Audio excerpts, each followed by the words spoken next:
Hello दोस्तों, सो ये इस ड्रामे का लास्ट एपिसोड है जहां हमें दिखाया जाता है जब सू हो कांगपेल का मुंह खुलवाने के लिए उसे डराया जा रहा था। तब यहाँ कांगपेल ने अपने सभी जुर्म कबूल कर लिए थे और उसे बताया था कि यहाँ योनवा का भाई चंग संग हो 15 साल पहले बच गया था, पर उसके 1 साल बाद वो अपनी छोटी बहन योनवा को ढूंढते ढूंढते यहाँ तक पहुँच गया था, जैसा की लॉर्ड सियोक ने सोचा था। और फिर लॉर्ड सियोक के ऑर्डर पर ही कांगपेल ने उसे मार डाला और बस यही बात बताने के लिए वो यहाँ दौड़ा दौड़ा आया था। बट ये राज तो पहले ही लेडी ओ योनवा के सामने खोल चुकी थी।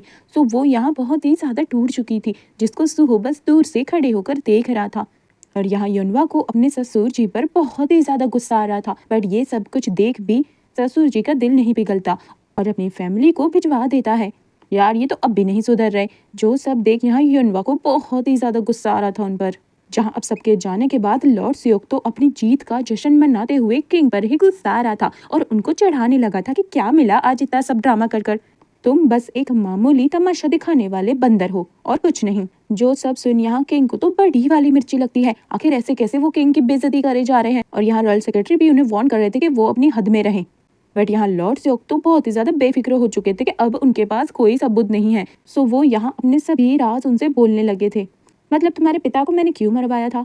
क्योंकि वो चाहता था कि उसके राज में सब लोग एक तरीके से रहें, ना कोई ऊंचा हो ना ही कोई नीचा, सब लोग एक लेवल में रहें। और तुम ही बताओ ऐसा कभी हो सकता था? इसीलिए मुझे उसे मारना पड़ा, सच्ची, वरना मैं तो उसे बिल्कुल भी मरवाना नहीं चाहता था।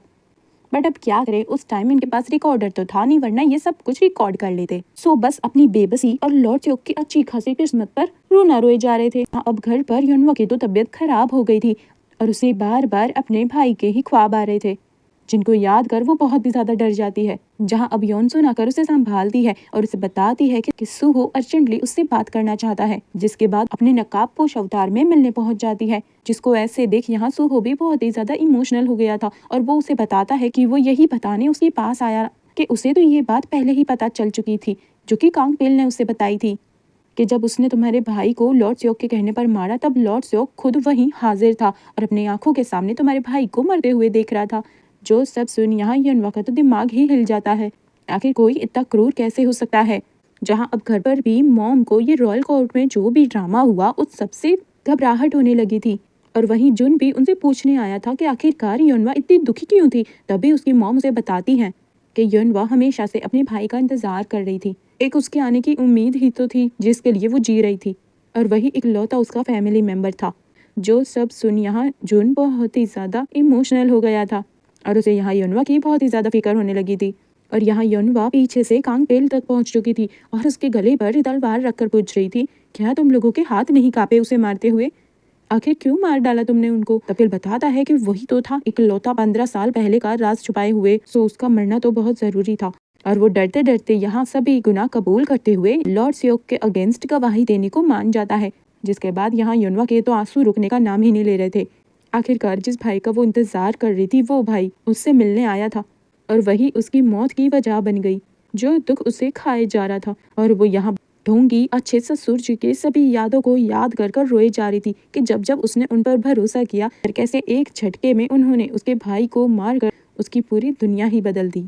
और वो अपने भाई की इस तलवार को देखते हुए और वो निकल पड़ती है लॉर्ड सियोक पर अटैक करने।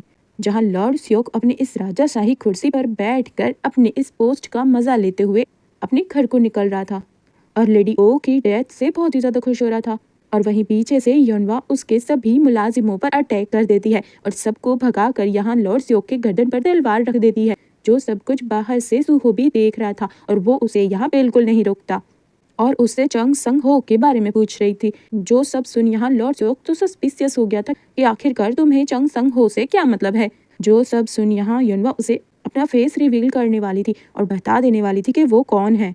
बट तभी यहाँ पीछे से सुहो आ जाता है और यहाँ लॉर्ड सियोक की जान बचाते हुए वो यहाँ युनवा से फाइट करने लगा था और उसे रोकने लगा था कि नहीं, बट यहाँ युनवा तो किसी की नहीं सुनने वाली थी।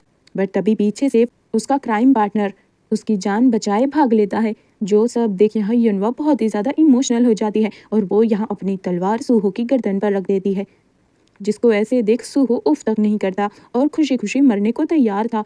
जो देख यहाँ युनवा अपने आप को कंट्रोल ही नहीं कर पाती और लॉर्ड सियोक की इतनी अच्छी किस्मत को देखते हुए बहुत ही ज्यादा सैड थी और यहाँ फूट फूट कर रोने लगी थी कि आखिरकार अब वो क्या करेगी। और वहीं लॉर्ड स्योक पीकी बिल्ली की तरह डरते डराते हुए घर को आता है, जहाँ सासू माँ उनका बेसब्री से वेट कर रही थी। आखिरकार उनके सभी सवालों का जवाब यहाँ लॉर्ड स्योक को ही तो देना है। जो सब देख यहाँ लॉर्ड स्योक तो उन्हें अपनी किचन की नाक को किचन तक ही रखने को सजेस्ट कर रहे थे, क्योंकि आखिरकार वो हैं तो एक औरत ही ना।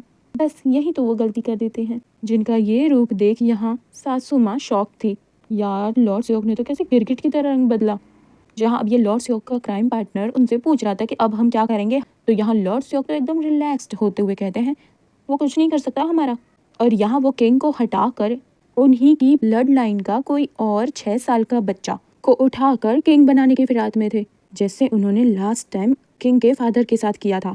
किंग को मारकर किंग के बेटे को किंग बना दिया था, अब ये वाले किंग को मारकर किसी और को किंग बनाने चले हैं, बट सुधरने का नाम नहीं लेंगे। जहाँ अब योनवा सूहो के सामने अपने दिल का सभी दुख बयां कर रही थी कि कैसे वो इकलौता उसका फैमिली था और उसकी ये तलवार वो आखिरी चीज़ है जो कि उसके पास है, जिससे वो अपने ब्रदर के साथ अटैच फील करती है। और याद कर रही थी कि उसका भाई अपनी इस तलवार को कभी भी अपने से दूर नहीं करता, तो फिर ये तलवार उस तक कैसे पहुंची। और जब वो तलवार को सही से चेक करती है तो उसे यहाँ उसमें छुपा हुआ लॉर्ड स्योक के गुनहगार होने का सबूत मिलता है, जिसमें लास्ट किंग का कन्फेशन साइन और सील के साथ सलामत थी।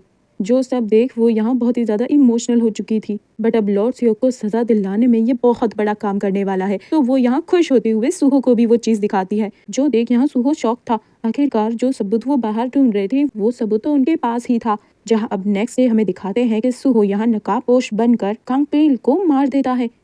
बट क्या कांगपेल सच में मर गया? और इस प्लान में पूरा पुलिस स्टाफ मिला हुआ था और वो सभी यहाँ ऐसे ही एक्टिंग कर रहे थे कि जैसे कि नकाबपोश आकर दिन दहाड़े कांगपेल को टपका कर उनकी आंखों के से निकल गया। कि यार यहाँ जनरल और जूनियर की 3rd क्लास एक्टिंग ने ये साबित कर दिया है कि ये एक्टिंग ही है।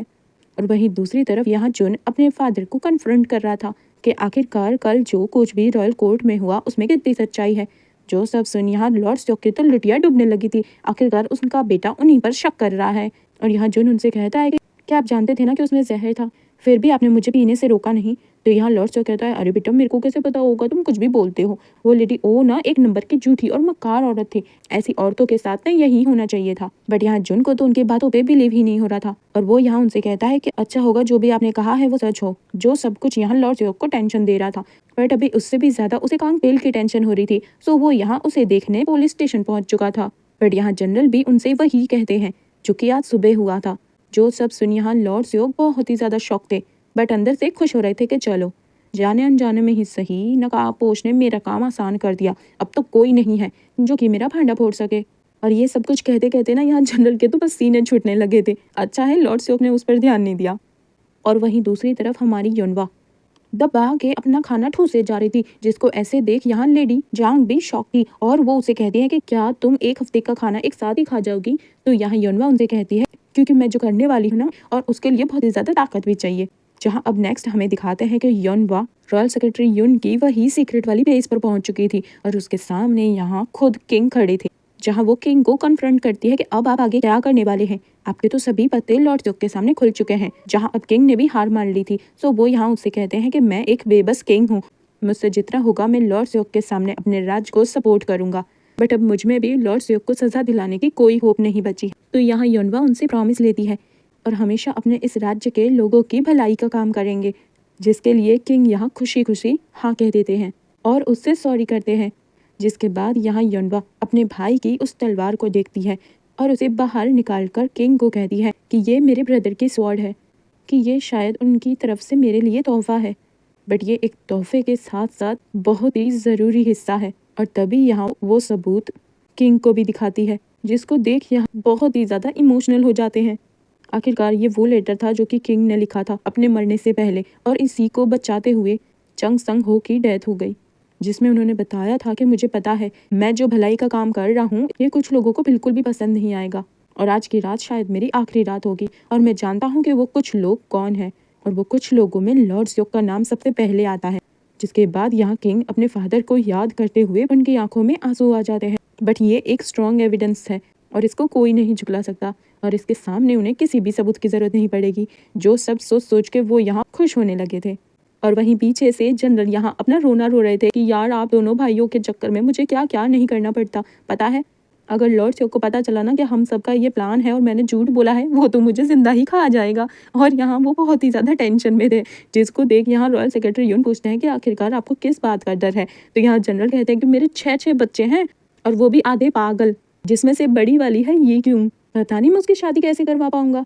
वो तो हर नए दिन नए लड़कों पर अपना दिल दे बैठती है। जिनकी ऐसी बातें सुनना यहाँ रॉयल सेक्रेटरी यून और सुहो की हंसी निकल जाती है कि हाँ भाई ये तो सच में टेंशन की बात है। और वहीं हमें दिखाते हैं कि इन लोगों ने कांग पेल और उसके मुस्टंडे के साथ क्या किया। उनका भेस बदलकर छुपाते हुए राज के बाहर ही भेज दिया है, क्योंकि लॉर्ड स्योक की पहुंच कहाँ तक है ये तो वो खुद भी नहीं जानते। आखिरकार उन्होंने सरकारी गवाह बनकर अपने गवाही देकर अपनी जान जो बचा ली। और ये सब बातें करते करते इन्हें रात हो जाती है, जहाँ से अब इनका दूसरा ड्रामा स्टार्ट होने वाला था, जहाँ रॉयल सेक्रेटरी यून कहते हैं कि क्या मुझे दिखावे के लिए ही सही थोड़ी बहुत फाइट करनी पड़ेगी। तो यहाँ सुहो कहता है बट क्या आप थोड़ी बहुत फाइट कर भी पाएंगे, क्योंकि आपको देख के लगता नहीं है कि आपको कुछ आता है। तो यहाँ रॉयल सेक्रेटरी यून कहते हैं कि अच्छा, अपने भाई को ना कम मत समझो, मैं सिर्फ और सिर्फ रॉयल सेक्रेटरी यून नहीं हूँ, मैं तुम्हारा एल्डर ब्रदर भी हूँ। और तभी यहाँ पीछे से ये टिंगू नकाबपोश उन पे हमला कर देते हैं। सॉरी फॉर टिंगू, बट ये और कोई नहीं जूनियर है, जो कि युनवा का वो आखिरी सबूत लेकर आया था और वो यहाँ रॉयल सेक्रेटरी यून को देने लगा था। बट तभी यहाँ उन पर नजर रखे हुए लॉर्ड स्योक के मुस्टंडे उन पर हमला कर देते हैं और इस लड़ाई में वो लेटर उनके हत्थे चढ़ जाता है। तो क्या इसका मतलब ये लेटर जो कि उनका आखिरी सबूत था वो गया उनके हाथ से। बट ये क्या, इसके जाने से तो ये तीनों ऐसे खुश हो रहे थे कि जैसे कि ये यही चाहते थे। खैर आगे देखते हैं कि क्या हुआ। और वहीं नेक्स्ट डे लॉर्ड स्योक को वो लेटर मिल भी जाता है, जो देख वो कंफर्म करता है कि हाँ यही था वो लेटर जिसके लिए वो चोंग संग हो खुशी खुशी मारा गया। प्रिंस अनसान को लेकर पहुंच जाते हैं किंग के सामने, जो सब देख यहाँ किंग शॉक थे और वो उनसे कहते हैं कि ये सब क्या ड्रामा है। तो यहाँ लॉर्ड स्योक कहते हैं कि ना ही आप लोगों के पास अब कोई सबूत है मुझे पकड़वाने का और ना ही अब आप और कुछ कह सकते हैं मेरे बारे में, वरना लोग पागल समझेंगे आपको। तो अच्छा होगा कि खुशी खुशी आप ये थ्रोन इस नन्हे प्रिंस अनसान को दे दें, वरना मैं वो सारा ब्लेम जो कि लेडी ओ ने किया किंग के साथ वो सभी क्वीन के ऊपर डाल दूंगा, क्योंकि थी तो वो उनकी रिश्तेदार ही ना। जो सब सुन यहाँ किंग को उस पर बहुत ही ज्यादा गुस्सा आ रहा था। पीछे से यहाँ सभा परिषद वाले भी आ गए थे। अब यहाँ से होगा रॉयल कोर्ट स्टार्ट। जो सब देख यहाँ लॉर्ड स्योक तो शॉक था, आखिरकार आज किसका केस चलने वाला है और सबके सब इकट्ठा होकर उसी को क्यों देख रहे हैं। और वहीं इस कोर्ट में जेंट्स के बीच में किसी लेडी को आने की परमिशन नहीं है। वहीं योनवा अपने हाथों में एक बड़ा सा बॉक्स लेकर चले आ रही थी। जो सब देख यहाँ सभा परिषद वाले शौक थे कि एक लेडी हमारी कोर्ट में क्या कर रही है। बट किंग उसे सपोर्ट करते हैं, जिसके लिए वो यहाँ उनका आदर सम्मान करती है, जिसको लॉर्ड स्योक गुस्साने लगे। बट यहाँ योनवा अपनी बात रखती है कि मैं योनवा लॉर्ड स्योक की बहू और पिछले 15 साल इनकी बेटी की विधवा रह चुकी हूँ, और कैसे इन सालों में उसने अपने भाई का वेट किया और उनके परिवार के सभी रीति रिवाजों को फॉलो किया, अपनी तरफ से एक अच्छी संस्कारी विधवा बहू बनकर दिखाया, ये सोचकर कि उसके प्यारे ससुर जी इस सब के बदले उसकी जिम्मेदारी उठाएंगे, उसकी खुशियों का ध्यान रखेंगे। लेकिन अब मुझे क्या पता चलता है कि वही मेरे प्यारे ससुर जी मेरे भाई चंग संग हो के मर्डरर हैं। जो सब सुन यहाँ लॉर्ड स्योक को तो सांप सूंघ गया था और वो यहाँ उस पर और भी ज्यादा गुस्सा आने लगा था कि बस बस ये क्या बकवास कर रही हो, अपना मुंह बंद रखो। और वहीं उनका चमचा भी सबको चुप कराने में तुला हुआ था। बट सभा परिषदों को तो ये सोचकर अचंभा लगा हुआ था कि लॉर्ड स्योक के खिलाफ जो केस चल रहा है वो खुद उसकी बहू योनवा ने किया है। और वहीं पीछे से सुहो भी पहुंच जाता है कि मेरा केस भी इसके साथ ही जुड़ा हुआ है। जो सब देख यहाँ सभी लोग शॉक थे। अब रॉयल सेक्रेटरी यून के भाई को क्या मसला है। तभी यहाँ सुहो अपनी सच्चाई उन्हें बताता है कि मैं सिर्फ और सिर्फ रॉयल सेक्रेटरी यून का भाई नहीं हूँ, मैं हमारे एक्स रॉयल कमांडर कांग का बेटा, जो कि 15 साल हुए कांड में मारे गए, और वो सब कुछ करने वाला यह लॉर्ड स्योक था। जो सब सुन यहाँ सभी सभा परिषद तो शौक थे, आखिरकार ये लॉर्ड स्योक और क्या क्या कर चुका है। और वहीं यहाँ योनवा वो उनके आगे भी कारनामे बताने वाली थी, जिसको अब लॉर्ड स्योक के तोते उड़ चुके थे कि अगर अब तुमने एक और शब्द बोला है ना तो मैं तुम्हें अपनी फैमिली से बाहर निकाल फेंकूंगा। बट अब ये धमकी योनवा को कुछ नहीं बिगाड़ सकती थी, और वो यहाँ उनकी बातों पर हंसते हुए अपने भाई की उस तलवार को निकालती है और उसमें छुपाया हुआ सबूत भी उन्हें दिखाती है। मतलब वो सबूत उन्होंने किंग को नहीं दिया था और ना ही वो रॉयल सेक्रेटरी यून को मिला था। वो सबूत युनवा ने अपने पास संभाल कर रखा हुआ था, ताकि वो कोर्ट में खुद आकर सबको लॉर्ड स्योक की सच्चाई बता सके। आखिरकार अपने भाई की मौत का इतना तो वो बदला ले ही सकती। और वो चिल्ला चिल्ला कर सभी सभा परिषदों को दिखाने लगी थी कि कैसे उसका भाई अपने लेट किंग को और उनके इस लेटर को बचाते हुए शहीद हो गया। जिस पर लगी मोहर को देखकर यहाँ सभी सभा परिषद शॉक थी। और ये कहते कहते यहाँ युनवा को लॉर्ड सुक पर बहुत ही ज्यादा गुस्सा आ रहा था और वो बहुत ही ज्यादा इमोशनल हो चुकी थी। और यहाँ एक एक कर सभी लोग क्या आखिरकार तुमने और कौन कौन से कांड कर रखे हैं। तो यहाँ लॉर्ड सुक कहते हैं मैंने जो भी कुछ किया ना वो कुछ गलत नहीं था। मेरी जगह अगर तुम लोग होते तो तुम भी यही करते, क्योंकि वो एक नाकामयाब राजा था और वो चाहता था कि उनके राज में सब लोग एक ही लेवल पर हों। अब बताओ ऐसा भी कभी हो सकता है क्या। जो सब सुन यहाँ सभी लोग शॉक थे। आखिरकार ये कैसी बातें कर रहे हैं लॉर्ड स्योक, और इन्हें अपनी करनी का बिल्कुल भी पछतावा नहीं है।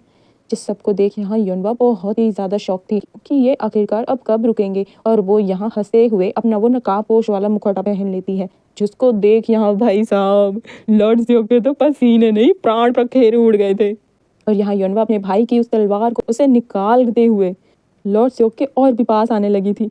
जो सब देखने यहाँ लॉर्ड स्योक को साक्षात मौत दिख रही थी उसे अपने सामने, और उसे याद आ रहा था कि कल रात को जो नकाबपोश था ना वो यही थी, और ये पिछले 15 सालों से उनके सामने थी, जिसको वो एकदम शांत सुशील संस्कारी समझ रहे थे। वो इतनी तेज थी और उनका इतने सालों से बेवकूफ बना रही थी। जो सब देखते हुए यहाँ किंग जल्दी से अपने कमांडरों को बुला लेते हैं, बट ये अभी भी अपनी हार नहीं मानते और वो कमांडरों को डराने लगे, छोड़ो मुझे, तुम जानते नहीं हो मैं हूँ लॉर्ड स्योक। बट यहाँ उनकी बातों का ना किसी पर कोई असर नहीं होने वाला था। वो यहाँ सभी के सामने विक्टिम बनते हुए कहते हैं मैंने जो कुछ किया वो अपने राज को बचाने के लिए किया, आप लोग समझते क्यों नहीं हो, और इसीलिए इस छोटे प्रिंस को किंग बनाना बहुत ही ज्यादा जरूरी है। बट ये क्या, ये तो छोटा प्रिंस भी नहीं था बल्कि डुप्लीकेट था। जो सब कुछ ना यहाँ सभापति भी देखकर शॉक थे। आखिरकार यहाँ लॉर्ड स्योक को कितना बुरी तरीके से काटा है इन लोगों ने। और यहाँ लॉर्ड स्योक कहते हैं कि क्या मेरे जेल में जाने से इस राज के होने वाले क्राइम रुक जाएंगे। तो यहाँ युनवा अपना मास्क हटाते हुए कहती है रुकेंगे या नहीं इसका पता नहीं, लेकिन हाँ उन्हें रोकने के लिए उन सबको पता होगा कि कौन आएगी। लॉर्ड स्योक प्यारी संस्कारी बहू युनवा। जो सब सुन यहाँ लॉर्ड स्योक तो शॉक थे, जिसके बाद यहाँ कमांडर उन्हें पकड़ कर ले जाते हैं। और वही हमें दिखाते हैं कि कैसे लॉर्ड स्योक और उनका वही क्राइम पार्टनर दोनों ही किंग के सामने नतमस्तक हुए बैठे हैं, जहाँ किंग उनके गुनाहों का हिसाब ले रहे थे। उन्हें 100 कौड़े मारे जाएंगे और उन्हें बुरी से बुरी जेल में डाला जाएगा और आखिरी में सजाए मौत देंगे। जिस सब की खबर यहाँ जुन तक भी पहुँच चुकी थी और वो यही बात अपनी मॉम को भी कहता है। जो सब सुन यहाँ मॉम बहुत ही ज़्यादा शॉक थी कि देशद्रोही, बट यहाँ वो अपने पति का सपोर्ट नहीं करती। आखिरकार उन्होंने जो गलत काम किए हैं उनकी सजा तो उन्हें मिलनी ही चाहिए। और वहीं किंग युनवा की तरफ देखकर याद कर रहे थे कि युनवा ने उनसे हम्बल रिक्वेस्ट की थी कि जो भी गलत काम लॉर्ड स्योक ने किए हैं उन सब की सज़ा उनकी फैमिली को ना मिले। वो होता है ना यार, काम एक गलत करता है लेकिन उसकी वजह से उसके परिवार वालों को सब लोग क्रिटिसाइज़ करने लगते हैं, तो वो ना हो। जिस पर किंग अपना बयान देते हैं कि उनकी फैमिली इसके साथ नरमी बरती जाएगी। जो सब सुन यहाँ युनवा खुश थी। और यहाँ फाइनली लॉर्ड स्योक अपने सभी गलत कामों के लिए पनिश किए जाते हैं, जिसके बाद सीन शिफ्ट होता है लेडी जांग पर, जो कि योनसुन को बता रही थी कि यहाँ युनवा सब कुछ छोड़कर अपने हस्बैंड से डिवोर्स लेना चाहती है। जो सब सुनी यहाँ योनसुन बहुत ही ज्यादा शौक थी और वो कहती है कि नहीं वो ऐसा नहीं कर सकती, आखिरकार हमारे साथ तो जन्म जन्मों तक का है ना, अगर वो ऐसे करेंगी ना तो उनके साथ मैं भी जाऊंगी। क्योंकि यार यहाँ ये पुराना ज़माना है ना, तो जो भी यहाँ तलाकशुदा होते हैं ना तो उनको यहाँ सब लोग बहुत ही ज़्यादा गलत नज़रों से देखते हैं, उनको कोई सपोर्ट नहीं करता, उनकी कोई इज्जत नहीं होती है, यहाँ तक कि कोई उनसे बात भी नहीं करता और सब कुछ छोड़कर चली जाएगी। और जैसे ही वो यहाँ पर गुस्साते हुए जाने लगती है तभी दरवाजे पर देखती है कि यहाँ तो जुन आए हुए हैं। और वहीं यहाँ युनवा बाहर कुछ सोचे जा रही थी और तभी यहाँ पीछे से दबे पाँव सूहो भी पहुँच जाता है और वो यहाँ अपने सवाल का उससे जवाब मांग रहा था, जहाँ अब युनवा उसे कहती है कि वो अपने पति से अलग तो होना चाहती है बट वो सूहो के पास कभी नहीं आ सकती, उन दोनों के रास्ते अलग अलग हैं। जो सब सुन यहाँ सूहो बहुत ही ज़्यादा गुस्साते हुए इमोशनल होते हुए उसे कहता है कि तुम ऐसा कैसे कर सकती हो, अगर तुम्हें लगता है ना तुम्हारी अब नकाबपोश वाली आइडेंटिटी सबके सामने रिवील हो गई है, प्लस तुम डिवोर्स ही होने वाली हो और प्लस 15 सालों से तुम किसी और की विधवा थी, मुझे इन सब बातों से कोई फर्क नहीं पड़ता है, मैं हमेशा से तुम्हारे साइड था और मैं तुम्हारे साथ ही रहूँगा। जो सब सुनी यहाँ युनवा बहुत ही ज़्यादा इमोशनल हो गई थी बट वो दिल पर पत्थर रखते हुए उसे मना कर देती है। और यही सब बात यहाँ अंदर इन सभी के बीच हो रही थी, जहाँ लेडी जांग इन सभी को बताती है कि कैसे युनवा एक अच्छी ज़िंदगी गुजारने के सपने देखा करती थी और अगर वो डिवोर्स ही हो गई तो उसे कोई इज्जत नहीं देगा, उसकी कोई पहचान नहीं होगी। जो सब सोच सोच के यहाँ सभी लोग पागल हो रहे थे। और यहाँ हमें दिखाते हैं कि यहाँ निमी भी बैठी हुई है जो कि एक सवाल पूछती है, क्या ऐसी भी कोई शादी होती है जिसमें न दूल्हा ने दुल्हन को देखा न दुल्हन ने दूल्हे को देखा और बिना इन दोनों के मर्जी के इन दोनों की शादी हो जाए। जो सब सुन यहाँ सभी लोग शॉक थे। आखिरकार निमी ने एक इतना अच्छा आइडिया जो इन्हें दिया है। जिसके बाद हमें दिखाते हैं कि यहाँ जुन रॉयल कोर्ट के सामने खड़ा होकर चिल्लाए जा रहा था और अपने गुनाह की सजा मांग रहा था। जिस सबको देखते हुए यहाँ सभी लोग इकट्ठा हो चुके थे और वहीं सुहो भी पहुंच गया था। जो सब देख यहाँ सभी लोग शॉक थे कि आखिरकार ये क्या बोल रहा है और कौन से गुनाह के बारे में बता रहा है। जहाँ जुन उन सभी से कहता है कि मैंने युनवा से कभी शादी करी ही नहीं, ना ही मैंने उसे पहले कभी देखा था। ये सब कुछ तो मेरे फादर की चाल थी। और यहाँ तक कि वो तो ये भी कह देता है कि उसने तो 15 साल पहले दूसरे राज्य जाकर पहले ही शादी भी कर ली थी, वो भी युनवा की उससे होने से पहले। सो वो तो पहले से ही शादीशुदा था, तो क्या उसकी और युनवा की शादी वैलिड है? जो सब सुनी यहाँ सुहो को तो बहुत ही ज्यादा गुस्सा आता है कि तू ऐसा कर भी कैसे सकता है युनवा के साथ, और वो तो यहाँ उसका कॉलर ही पकड़ लेता है। जो सब देख यहाँ लेडी जांग, योनसुन और यहाँ खुद जुन बहुत ही ज्यादा घबरा चुका था कि आखिर ये हमारा प्लान खराब ना कर दे। सो यहाँ जुन चिल्लाते हुए सभी से बोल रहा था कि क्या ऐसे में युनवा को मेरी वाइफ कहना ठीक होगा? क्या हम दोनों शादीशुदा हैं? मुझे इस सवाल का जवाब चाहिए और अपने गुनाहों की सजा भी। और वो यहाँ बहुत ही ज्यादा ड्रामा करने लगा था, जिस सबको देखते हुए यहाँ किंग खुद हाजिर हो जाते हैं, जिनके साथ रॉयल सेक्रेटरी युन भी थे। और इन दोनों का ये थोबड़ा देख के ही ना पता चल रहा है युन ने ना पहले ही किंग को पट्टी पढ़ा दी है। और यहाँ किंग कहते हैं कि अरे भाई तुम्हें क्या कहना है, तुम्हें जो भी कहना है तुम कोर्ट के अंदर आके क्यों नहीं कहते हो, यहाँ बाहर बखेड़ा खड़ा कर रहे हो। तो यहाँ जुन कहता है कि नहीं, हमें तो यहीं पर न्याय चाहिए। आप जल्दी जल्दी बताइए क्या आप क्या कर सकते हैं, क्या आप हमारी इस शादी को इनवैलिड मानते हैं? और अगर आपने ये नहीं किया ना तो मैं, बट यहाँ किंग कहते हैं अरे मैं क्यों नहीं करूंगा, मैं तो खुशी खुशी करूंगा ये काम कि आज से तुम और योनवा शादीशुदा नहीं हो, तुम्हारी शादी वैलिड ही नहीं है, मैं इस शादी को ना खारिज करता हूँ। जो सब सुन यहाँ ये सभी लोग बहुत ही ज्यादा खुश होने लगे थे, आखिरकार यही तो चाहते थे। और यहाँ पब्लिक ना लिटरली जुन को गालियां दे रही थी और यहाँ जुन ना इन सब गालियों को ना खुशी खुशी सुनने जा रहा था। तो अब यहाँ युनवा को तो तलाक लेने की जरूरत नहीं पड़ेगी, जिससे उसकी कोई बदनामी भी नहीं होगी और वो अपनी एक इज्जत भरी लाइफ जी पाएगी, जो कि वो हमेशा से चाहती थी। जिसके बाद हमें दिखाते हैं कि कैसे सब लोग सैड हैं और उसे सी ऑफ करने आए हैं।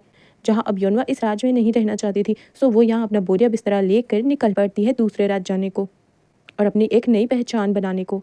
जहाँ वो याद करती है कि रात को जुन ने उसे ऑफर दी थी, वो रिग्रेट करता है कि वो क्यों 15 साल पहले उसे छोड़कर चला गया था और क्या वो सब कुछ भुला कर उसके साथ एक नई जिंदगी शुरू करना चाहती है।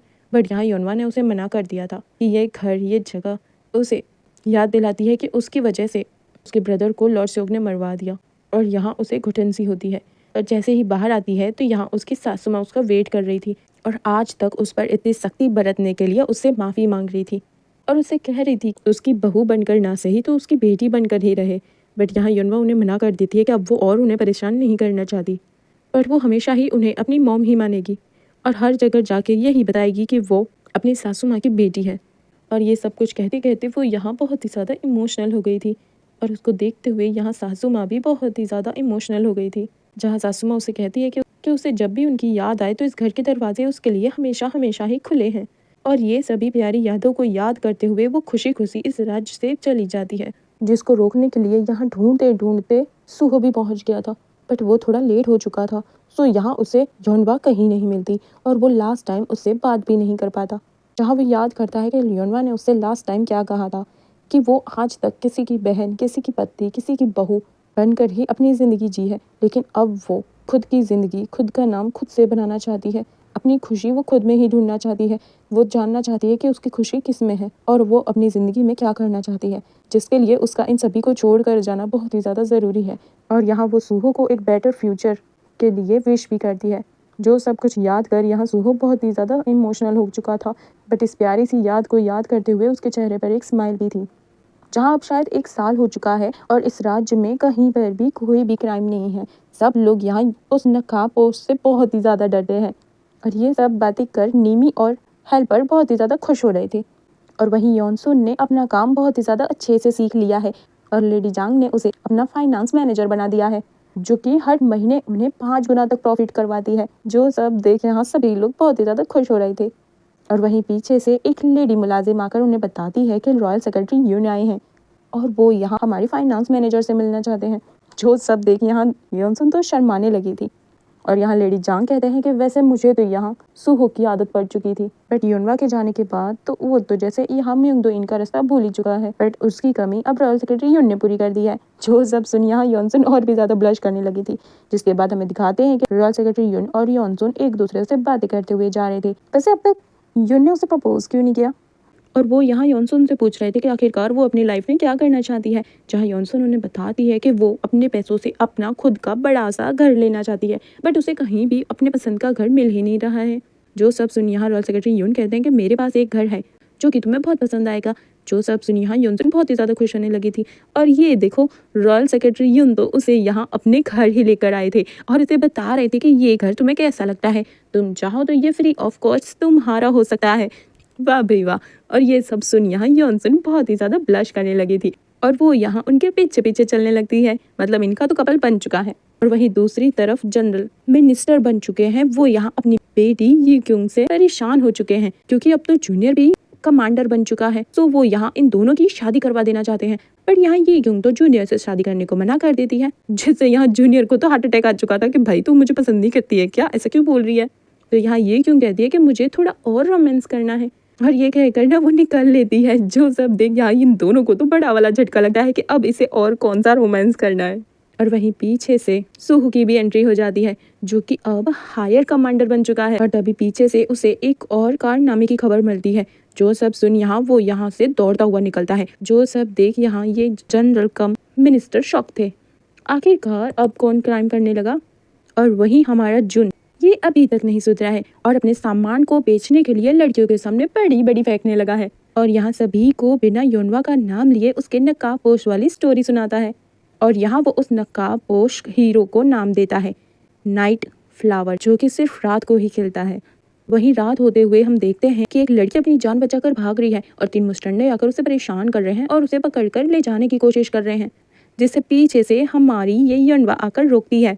पर जब तक 2-4 लात घुसे ना पड़े तब तक ये मुस्टंडे थोड़ी ना सुधरने वाले थे। तो यहाँ यनवा उन्हें ठोक पर जाकर छी वाली कुट लगाती है। जो सब देख यहाँ सभी शॉक थे, बट वो और कुछ करे उससे पहले ही यहाँ पुलिस कमांडर के आने की भनक पड़ जाती है। जो देख यहाँ ये मुस्टंडे तो भागते ही हैं, बट यहाँ यनवा भी अपनी जान बचाए भागने लगी थी। नहीं नहीं नहीं, अब वो भागकर कहाँ जाएगी। और वहीं उसके सामने सूहो पहुंच गया था और वो उसे देखकर कह रहा था, इस राज्य से ना क्राइम कभी खत्म नहीं हो सकता, क्योंकि हमारे राज्य को हमेशा ही तुम्हारे जैसे नकाबपोश की जरूरत रहेगी और तुम मुझसे दूर नहीं रह पाई ना, इसीलिए वापस आ गई। जिसको अब ऐसे देख यहाँ यनवा भी फ्लर्ट करने लगी थी कि हाँ, तो फिर तुम मुझे पकड़ क्यों नहीं लेते, तो फिर लो पकड़ो मुझे, किसको वेट कर रहे हो। और वो यहाँ अपने हाथ आगे करने लगी थी, बट यहाँ सूहो तो उसकी कमर से पकड़कर अपनी क्लोज कर लेता है। और यहाँ ना ये दोनों बहुत ही ज्यादा क्लोज आ गए थे। जो सब देख यहाँ यनवा शॉक थी, आखिरकार सूहो करना क्या चाहता है। सूहो धीरे धीरे उसके और भी ज्यादा क्लोज जाने लगा था और बस क्लोज जाते जाते ना ये ड्रामा यहीं पर क्लोज हो जाता है। सच कह रही हूँ। सो मिलते हैं नेक्स्ट वीडियो में एक न्यू ड्रामा के साथ। तब तक के लिए अपना ध्यान रखिएगा और मुझे यहाँ तक इतना लव सपोर्ट मोटिवेट करने के लिए दिल से शुक्रिया। और जाते जाते बिना भूले लाइक कमेंट शेयर और सब्सक्राइब करना मत भूल जाना।